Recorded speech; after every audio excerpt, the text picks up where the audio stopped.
So the story I'm going to tell you today is a jack tale. Now this jack tale is from the mountains of North Carolina, and it's called Jack and the Giant's New Ground. Now Jack, he lived with his ma and his pa and his two brothers Will and Tom. Now Jack, he didn't ever do a lick of work around the house. He'd always sit underneath a tree just whittling away with his little pocket knife and his little twigs and branches, making all kinds of little critters out of them. Never did a lick of work. Will and Tom did all the work around the house, along with Ma and Pa. Well, Jack went into the house one day and he told Ma, I'm gonna go out into the world, make my way in the world. Well, Ma near about fell out, 'cause Jack ain't never said no such thing before. You gonna work? You gonna go out and get a job? Jack said, uh-huh. And she says, well, let me fix you some lunch to take with you. Well, she fixed Jack a nice little sandwich. She tied it up in a handkerchief and tied it onto a stick, and Jack threw it over his shoulder, told his ma and his pa and his brothers Will and Tom bye, and headed out down the road.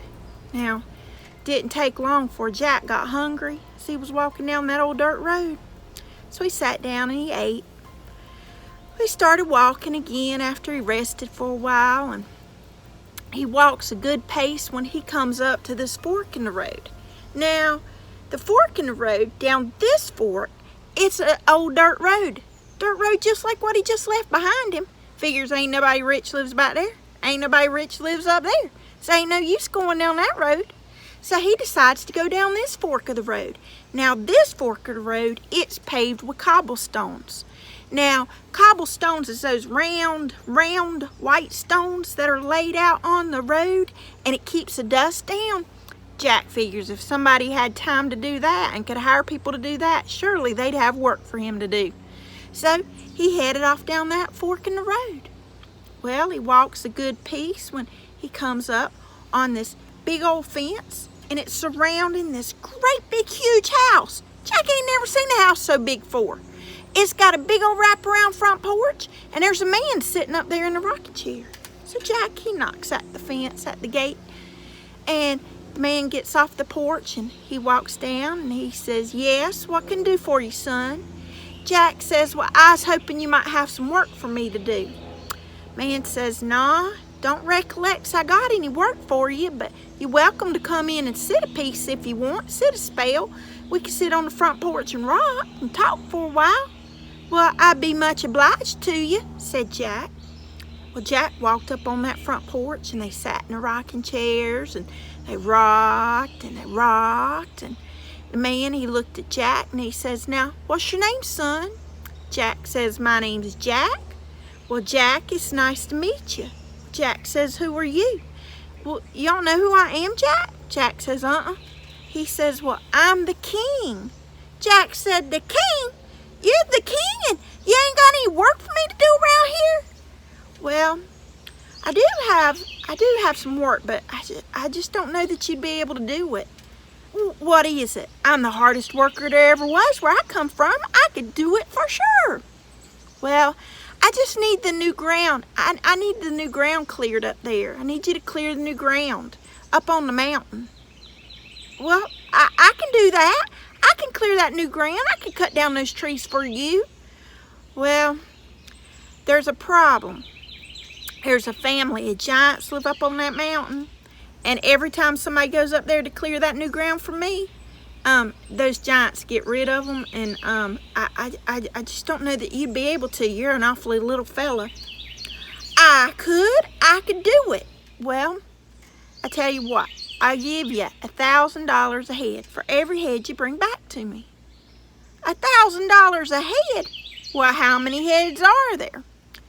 Well, there's Pa. Now, he's got 4 heads, and Ma, she's got 2 heads.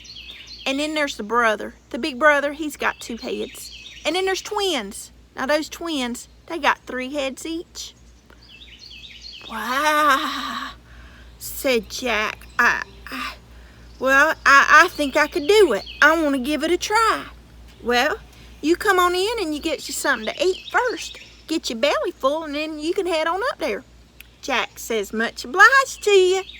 Well, they go inside and they sit at this table. Now, there's a spread of food Jack ain't never seen such a spread of food before. It's ham and chicken, there's pork chops, there's mashed taters, corn on the cob, cream corn, there's green beans, peas, there's coconut cake, banana pudding. Jack ain't never seen so much food before, and biscuits and milk. Well, Jack, he starts a tearing into that plate just a eating and eating and eating. Don't take long before Jack's full, because Jack is a little fella after all. But that king, he's still shoveling food in. Jack can't let the king know he can't eat as much as he can. So he's got this leather apron on. And he takes the leather apron and he cinches his belt real tight. And every time he takes a bite of food, he slides it down in that apron. Every time he takes a drink of milk, he slides it down in that apron. Well, pretty soon the king stands up. That was a mighty good meal there, Jack. Jack says, sure was.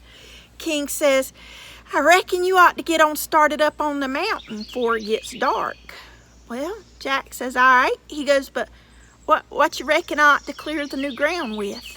Well, they go out on the front porch, and the king, he points to a wood pile over there, and he says, just get that axe over there. You can use that to clear the new ground with. Well, Jack walks over there. But instead of picking up the axe, he picks up this little Tommy hatchet. Now, this little Tommy hatchet's about this big. You use it to cut off branches, twigs, branches off of a tree. You don't use it to cut down a tree.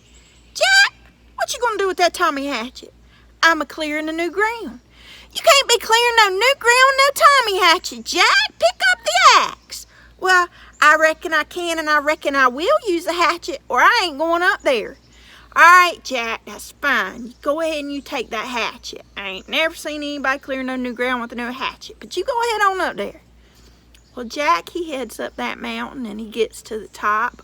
Well, when he gets to the top, he's got a few minutes to look around and get the lay of the land before he hears this rumbling and a tumbling coming over that mountain, and it's two heads coming over that mountain.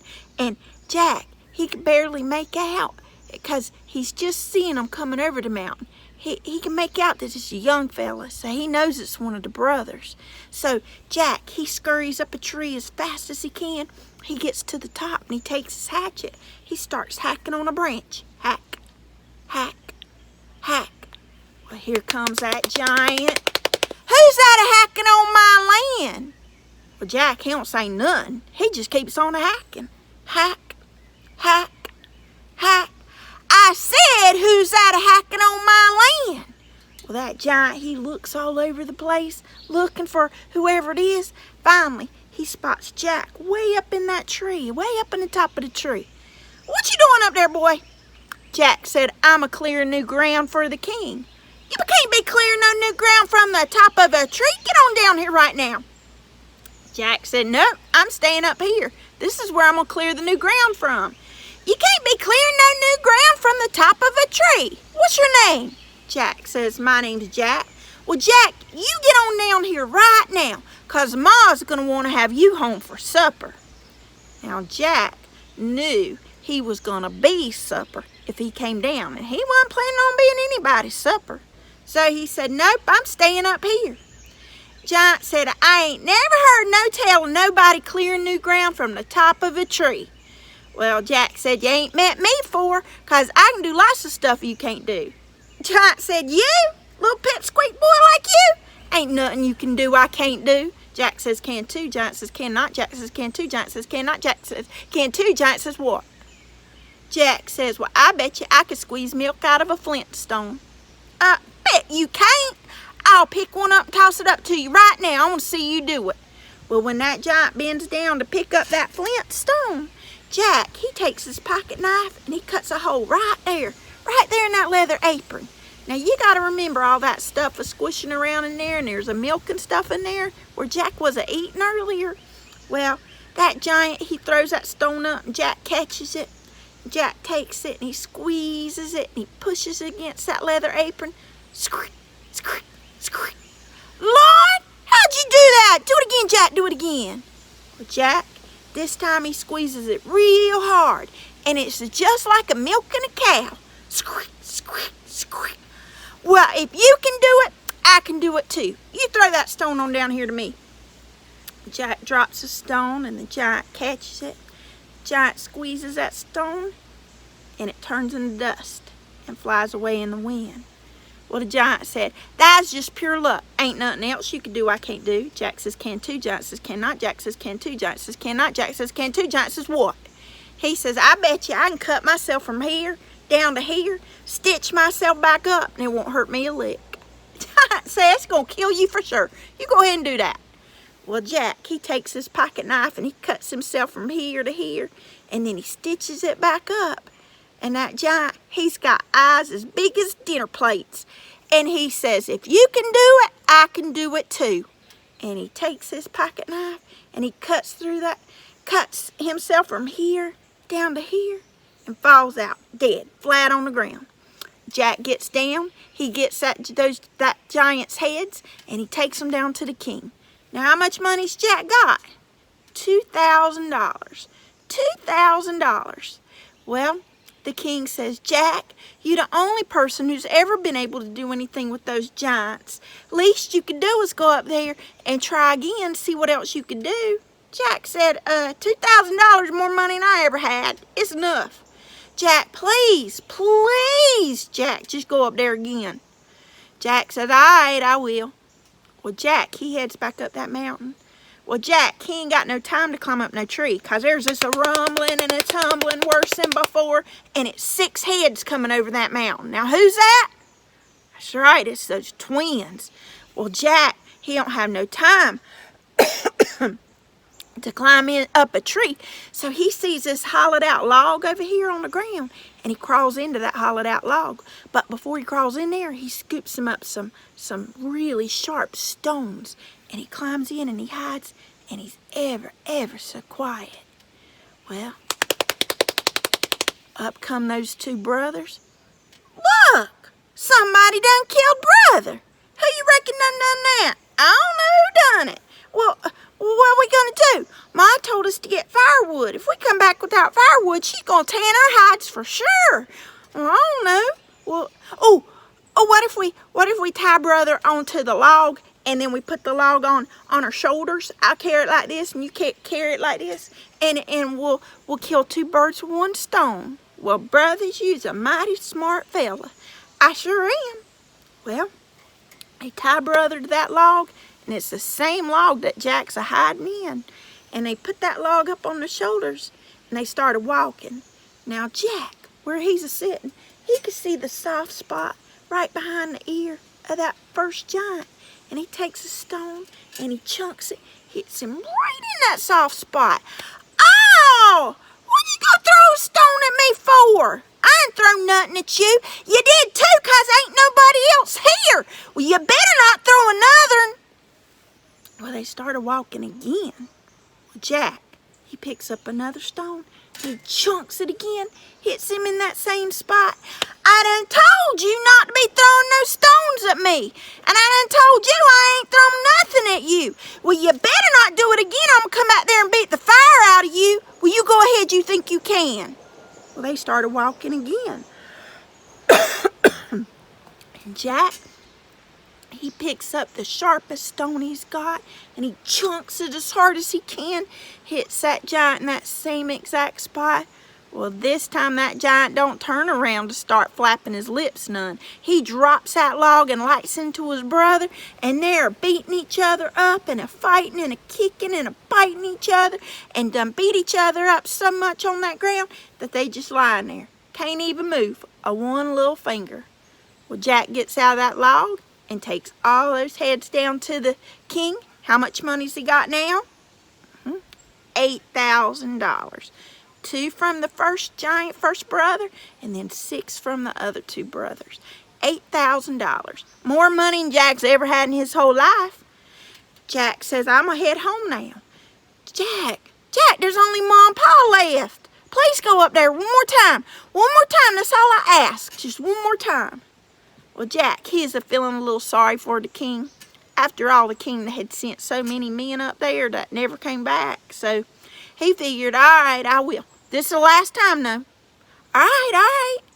Well, Jack, he heads up that mountain, and this time He don't climb no tree. He don't climb into no log. And there's this a rumbling and a tumbling coming over that mountain, and it's 4 heads. Now who's that? Pa. And he stands there as Pa comes up. Who done that to my boys?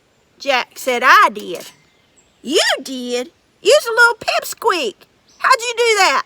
Well, they was flapping their lips at me. I told them to hush, and they did, and then you see what happened. Now, you got something to say to me? No. You hold on there. Hold on now. What's your name? Jack says, my name's Jack. Well, Jack, you got to go home with me and help me explain it to Ma what done happened to our boys.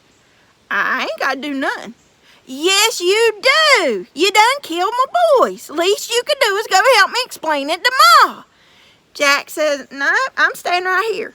Jack, please just go help me explain it to her. All right, I will, but I ain't staying.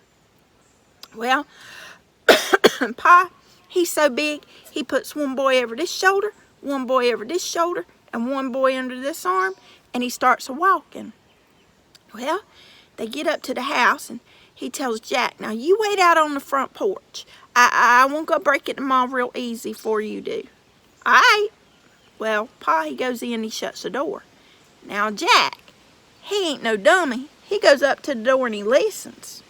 And he hears Pa say, Ma, he's a little pipsqueak of a boy. I don't know how he done it, but I'm going to give him a test, Ma. I'm going to give him a test. Well, you just bring him on here and here to me. No. A test. I'm going to give him a test, Ma, that's all. I'll give him one test.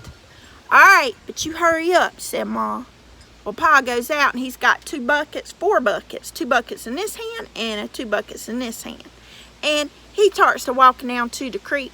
And he says, Jack, come on. You got to follow me down to the creek because we got to get water from Ma. The creek's too far away from Ma to walk because she got that rheumatoid arthritis and all. It's too far for her. So we're going to walk down there and get some water for her. Well, Giant, Pa scoops up 1 bucket of water, sets it to the side, scoops up another bucket of water, sets it to the side, and he says, all right, you scoop up your 2 buckets. Go ahead there, Jack. Well, ain't no way Jack can pick up one of those buckets empty, much less full. So Jack, he goes out into the middle of the creek, and he pushes his sleeves up, and he starts feeling around in the creek. Oh, what you doing, Jack? Oh, I'm trying to get a grip on the creek so I can lift it up and take it up there to Ma so she don't have so far to go anymore. Jack, you can't be taking my creek up there to the house. Put it down, Jack. Jack said, I almost got a grip on it. Almost. Jack, you can't be taking the creek up there to the house. It might flood. Ma might fall off the porch and she might drown, Jack. Just put the creek down. Pick up the buckets and fill them up. Jack said, I ain't filling up those little measly buckets. If I can't pick up the whole creek, I ain't filling up those little buckets. You would do that yourself. Well, Pa, he scoops up 1 bucket, puts it to the side, scoops up another bucket, puts it to the side. He goes back up to the house, tells Jack to wait out on the front porch again. He goes in. Ma, he's trying to pick up the whole creek. Is all I can do to make him keep it there and not bring it up here. You bring him on in here to me, says Ma. No. One more test, Ma, one more test. All right. Well, he goes back out on the front porch and he says, Jack, I want you to play toss the crowbar with me. Nah, I don't feel like playing no games. Jack, my boys always play toss the crowbar with me. You done took them from me. Least you could do is play a game with me. All right. Well, he tells Jack run onto the other side of the field. And he says, now I'm going to toss the crowbar over to you, and then you go pick it up and you go toss it back to me. So he takes that crowbar and he tosses it across that field. And Jack, he stands near that crowbar when it lands. And Jack says, now you toss it on back up here. Well, Jack can't pick up that crowbar. So what Jack does is he stands up and he goes, Uncle! I ain't your Uncle Jack. What you talking about? I wasn't talking to you. Uncle! Jack, who you talking to? Ain't nobody around here. Well, my uncle, he lives up in West Virginia. And I thought I'd just toss it on up there to him. He's a blacksmith and all. He sure could use iron. I'm going to toss it on up to West Virginia instead of tossing it that little ways to you.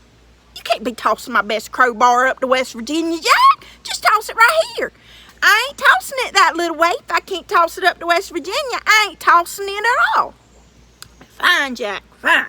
Just come on back up to the house.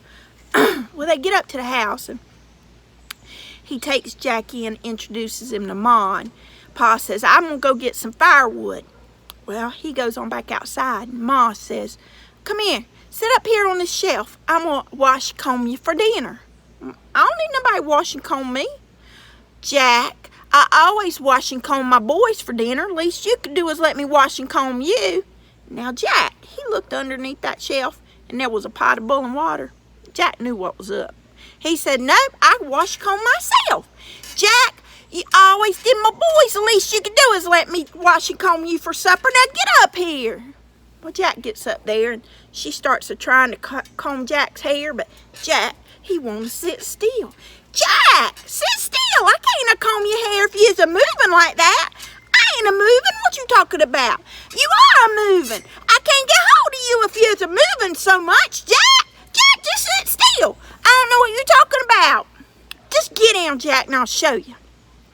Well, Ma, she climbs up there, and when she gets up there, she's on the one side. Jack takes the other side and tilts it real hard, and she falls into that pot of boiling water.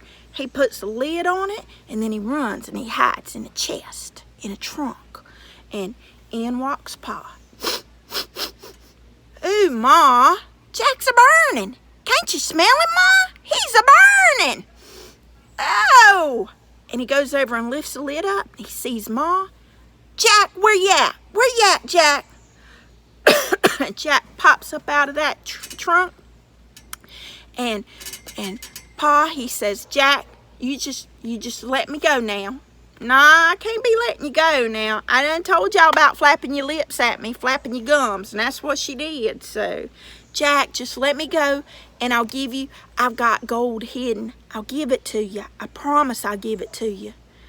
Well, the only problem is there's 10,000 men coming up here that the kings are sending up here. 10,000 men? I can't be dealing with 10,000 men, Jack. What am I gonna do? Well, you hide in that big old chest over there, and I'll go out and I'll stop the men from coming in. I'll tell them you're already gone. Please, Jack, please. Well, he climbs into that old chest, that big one, and he closes the lid. Ain't no keyhole or nothing to look out of. Well, Jack, he goes out on the front porch. Now, there weren't really 10,000 men a-coming. That was just a Jack making that up. Well, Jack goes out on the front porch, and he starts making all kinds of noise out there, and he's busting windows and breaking furniture out on the front porch, and the whole time he's yelling, I done told you he ain't here. I done told you he done gone. What you gotta go tearing the whole place up for? Well, pretty soon he brings it into the house, and he's breaking dishes every which way. I done told you he ain't here. Well, pretty soon, Jack makes like they leave. Well, the giant comes out, and he says, Jack, I'm much obliged to you. Here's my gold. And he pulls up a couple of floorboards, and he pulls out this huge sack of gold, gives it to Jack. And he leaves, never to be seen from again. Now, Jack, he goes down to the king. Now, how much money's he got? Not counting the gold. He's got 10,000 because he got Ma. But he didn't have Pa, so he didn't get Pa. But he had that gold, too. And Jack, he went home, and he paid Will and Tom 10 cents a day to go clear that new ground. And that's the story, Jack and the Giant's New Ground. And I hope you guys have an awesome summer. I'll miss you guys. See you next year. Bye. Hi there, sweet friends. Today is the last video that we will be doing together for remote learning on Art Wednesdays. And for today's project, we'll be creating our very own sketchbook.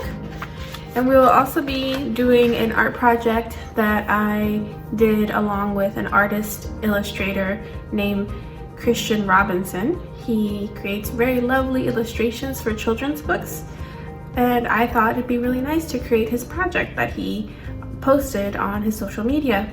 Now his project was creating a iceberg where the top is just our one emotion, which is, in this case, it's anger, and then the bottom underneath all the water, the rest of the iceberg is what might be causing that emotion, anger. So he discussed sometimes we feel worried, sometimes we're hungry, sometimes we're sad, and those emotions manifest themselves as just one, which might be anger. And it's kind of good to explore what was really causing the feeling of anger. But the reason I wanted to create a sketchbook is I wanted you to have something where you could create as many pictures as you wanted throughout the summer, because this is our last video together. So we're going to create our sketchbook, and I'm going to show you how to build one using a cereal box, some paper, a rubber band or an elastic band, and I also painted mine, the cover of mine, and you can do that as well. So let's begin. So we're gonna need a cereal box, pieces of paper. It can be lined paper, it could be printer paper, whatever you have on hand. It could even be a paper bag that you cut. The first thing we're gonna do is we're gonna take up one piece of our paper and fold it in half. After you've done that, you're going to open up your cereal box along the seam. It's important that you open it like this because we need a spine for our sketchbook. I'm going to cut off one edge so that top is nice and straight. And I'm going to flip it inside out because I want to paint the cardboard side and I want to have a clean canvas. Now I'm going to take my piece of paper and match it to the spine and have a little bit of space in between so that I can cut out the book cover of my sketchbook. Once you cut out your sketchbook out of your cereal box, it's time to put your paper inside. I only folded one sheet, so I'm going to start folding extra sheets. I'm going to fold one and then I'm going to put it inside the one that I folded first. Repeat the process. I folded 6 sheets of paper in total. Now we're going to bind our sketchbook. I have an elastic, but if you only have a rubber band, you're going to have to make a shorter sketchbook than what I created. With your elastic, you're going to loop it.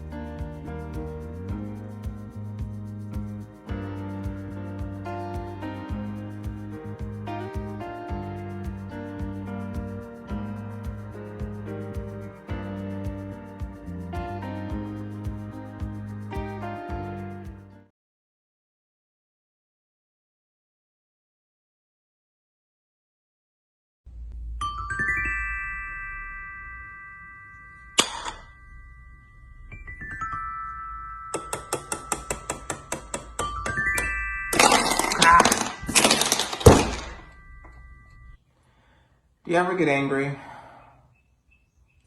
Like so angry that you could yell or stomp your feet or even break something?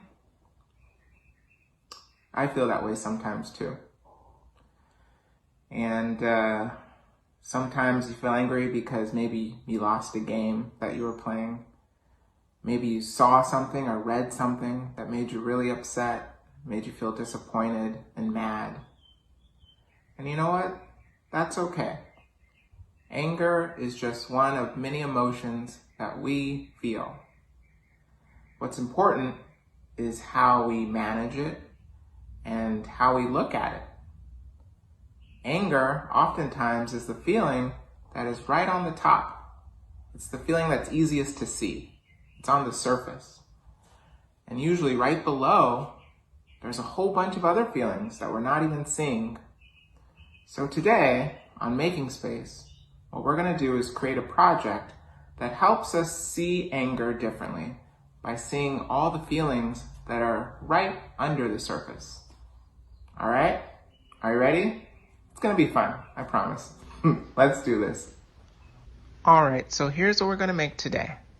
We're going to have an iceberg of emotions with anger at the top and a whole bunch of feelings below. We'll need a few materials. We'll need I used a brown paper bag, scissors, glue, paints, and cut out pieces of paper. you're going to want to start off by cutting out your iceberg shape, then gluing that down. Then I took some blue paint, and I'm going to paint some waves. At first I made a little thin line, but I went back and made it thicker. I like that more. And now I'm going to start cutting out my animals. So first I'll do a little penguin, and that's supposed to be a walrus. Yep. And walrus have a little tusk. So let's give our little walrus some tusk. And I'm going to cut out a whale. Not just any whale. This is a narwhal. So let's give it a little horn. And let's put a little shrimp in there. I think these are animals that actually live in the Arctic. I'm not really sure. And then a seal, sea lion. They live in the Arctic, right? And a shark. I actually don't know if they live where it's that cold, but I want to put a shark in my picture. And a few little fish. And then you can just compose your little animals wherever you want them to go and start to glue them down with your little penguin at the top and all your animals below. And now I'm going to start giving little details to all my little animals and labeling the feelings and emotions. So at the top, remember, we see anger. That is the feeling that is at the surface. So I have a little angry penguin. And below, maybe anger is nervousness. Maybe you're nervous sometimes, and that's why you're mad. So I have a little nervous narwhal. And here's a little walrus. And maybe you're worried. Worry and fear can definitely lead to anger. That's how anger can express itself, if you're afraid of something. So here we have a worried walrus. Oh, and maybe you've been really sleepy and you end up getting really cranky. Well, sometimes sleepiness and being tired can make you angry. So I have a little sleepy shrimp. And below that, I have a little sad seal. Sadness definitely makes you upset sometimes. And, oh, a shark. This is going to be a hungry shark. I know that when I'm hungry, I get angry. I get hangry. And sometimes you're hungry for more than food, and that's what's making you upset. Maybe you're hungry for someone to listen to you, or hungry to be heard, or hungry for justice. So here we have our iceberg of emotions.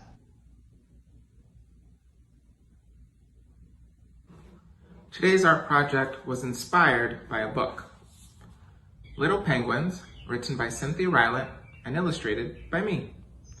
The pictures in this book were made using many of the same materials that we use today, paint and collage. There are many penguins in this book. They're not very angry penguins. They're pretty chill. And there's also some winter animals. Now I'm going to create my own iceberg of emotions.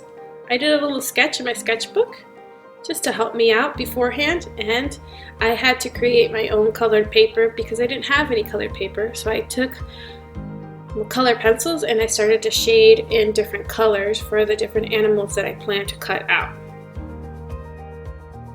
Then I drew the outlines of the different animals in the different shaded areas that I created. Here you'll see me creating a dark area for my penguin and doing an outline of my iceberg.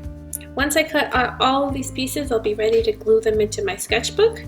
I used a piece of brown paper that I found as the background, and I used a brush to glue on the glue on the back of the pieces of paper that I was gluing. I also used a little bit of paint to do the waves.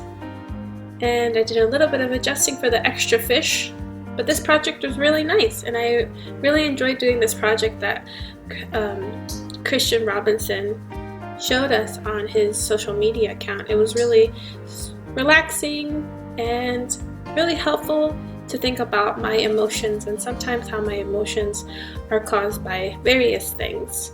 I also really enjoyed making the sketchbook part. It made me realize that I can use materials that I have laying around the house to be creative. And also with the collage project that Christian Robinson showed us, we used various materials to help us create our image. Alright, my dear friends, here's where I sign off with you. I hope that you have a wonderful summer. I look forward to seeing you when school starts in August. Alright, friends. Bye. One last thing, please don't stop creating this summer. You can go on my website, you can look at my previous videos, find inspiration anywhere, everywhere, and create all summer long. Alright, now I really am signing off. I'll see you later, friends. Have a great summer, and I'll see you back in August.